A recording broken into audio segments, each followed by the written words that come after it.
మీకు ఒక smart technique చెప్తాను. ఇది నాకొచ్చింది కాదు. నాకు స్టూడెంట్స్ ఎందుకంటే వాళ్ళు బిజినెస్ ఓనర్స్ కాబట్టి. వాళ్ళు ఏం ఓకే. చేశారంటే మనకి బ్యాచ్‌లో జాయిన్ అయ్యి వాళ్ళు నేర్చుకోవడానికి జాయిన్ అయిపోయారు. హ్మ్. అయిపోయి వీళ్ళు ఏం చేస్తున్నారంటే ఇప్పుడు బయట ఎవడినో ఫ్రీలాన్సర్‌ని పట్టుకొని లేదంటే ఏజెన్సీని పట్టుకొని ఇయన్నీ తలకాయ నొప్పులు ఏం పడతామని వాళ్ళు కోర్స్‌లో జాయిన్ అయిపోతున్నారు. హ్మ్. ఇప్పుడు మనకు ఒక 20 మందో, 30 మందో, 50 మందో వాటెవర్ ద బ్యాచ్ సైజెస్.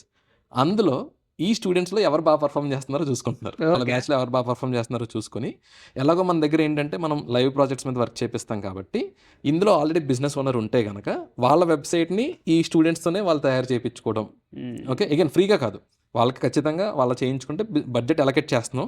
ఆ అలొకేట్ చేసి వాళ్ళ స్టూడెంట్స్‌కి ఇస్తున్నారు. హ్మ్. ఏదైతే వాళ్ళ బ్యాచ్‌మేట్స్ ఉన్నారో వాళ్ళకి ఆ అమౌంట్ ఇచ్చి, సో, వాళ్ళ లైవ్ ప్రాజెక్ట్ మీద చేసుకోవడం. సో, వాళ్ళ ద్వారా నేను తెలుసుకుంది ఏంటంటే బిజినెస్ ఓనర్స్ ఇప్పుడు స్మార్ట్‌గా చేస్తుంది ఏంటంటే, ఒక ట్రైనింగ్ ఇన్‌స్టిట్యూట్‌లో కోర్స్ జాయిన్ అయిపోయి, ఓకే. 6, 5 నెలలు, సంవత్సరం పాటు వాళ్ళందరిని ఎతుక్కుంటే ఏం బాధలు పడతాం అని మర్చిపోయి, డైరెక్ట్‌గా ఒక 20,000, 30,000 పెట్టేసి ఒక కోర్స్‌లో జాయిన్ అయ్యి, ఆ పర్టిక్యులర్ వాళ్ళు నేర్చుకుంటున్న టైంలో ఆ బ్యాచ్‌లో ఉన్న స్మార్ట్ పీపుల్ ఎవరైతే ఉన్నారో వాళ్ళతో వాళ్ళకి ప్రాజెక్ట్ ఇచ్చి చేయించుకుంటున్నారు. ఓకే. సో, వాళ్ళు బ్యాచ్‌మేట్స్ కాబట్టి ఆ ర్యాపో కూడా ఉంటది కాబట్టి, ఇందాక నేను చెప్పినట్టు ఆ ర్యాపో అవుతుంది.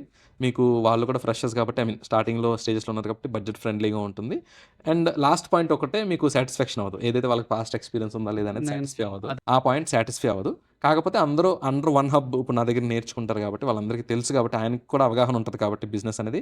ఇప్పుడు ఒకవేళ తను ఏమన్నా మిస్టేక్ చేసినా అదేంటి సార్ ఇలా చెప్పారు కదా! ఇలా చేద్దాం అని చెప్పి వాళ్ళు డిస్కస్ చేసుకొని చేస్తున్నారన్నమాట.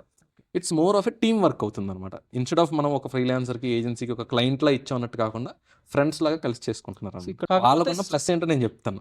వాళ్ళందరూ నా స్టూడెంట్సే కాబట్టి వాళ్ళు ఎక్కడైనా స్ట్రక్ అయిపోతే ఫస్ట్ వెంటనే నన్ను అప్రోచ్ అయిపోతున్నారు. ఓకే. ఇది ఇంకొక స్మార్ట్ మూవ్ వాళ్ళు. ఓకే. ఇప్పుడు ఆబ్వియస్లీ వాళ్ళు ఆల్రెడీ ఫీజ్ కట్టేసారు కాబట్టి నన్ను ఏదైనా డౌట్ అడిగితే నేను ఫ్రీగానే చెప్తాను. హ్మ్. స్పెషల్‌గా మళ్ళీ కన్సల్టేషన్ ఫీజు లేదంటే నువ్వు నా క్లయింట్ కాబట్టి నాకు ఇంత పే చేయని ఏమి ఉండదు కదా! సో, వాళ్ళు డైరెక్ట్‌గా ఎక్కడైనా స్ట్రక్ అయిపోయినా సరే నా ఎక్స్‌పీరియన్స్‌ని యుటిలైజ్ చేసుకుంటున్నారు వాళ్ళు. ఓకే.